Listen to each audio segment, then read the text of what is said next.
Finding distressed properties on Propstream is pretty easy thing to do today. I'm going to teach you how you guys can find distressed properties on Propstream. In order to do that, you need to follow these instructions. First of all, you need to log into your Propstream account. Then you have to navigate to search tab. And in the search tab, you just have to search for criteria, including your location, property type, price range, and any other relevant filters. Now, option 4 or step 4, look for options to filter by property status or property conditions. Now, choose the filters that are commonly associated with distressed properties, such as property in a pre foreclosure or foreclosure, properties with high equity, properties with delinquent taxes, property with absentee owners, property with code violations, property with bankruptcy records. Now, apply these filters to your research, review the result to find the properties that matches your criteria, and maybe consider distress.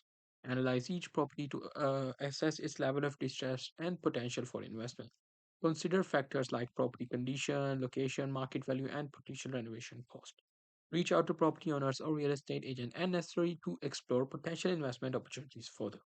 So that's pretty much it. That's how you'll be able to do it. Hope you guys find this video helpful.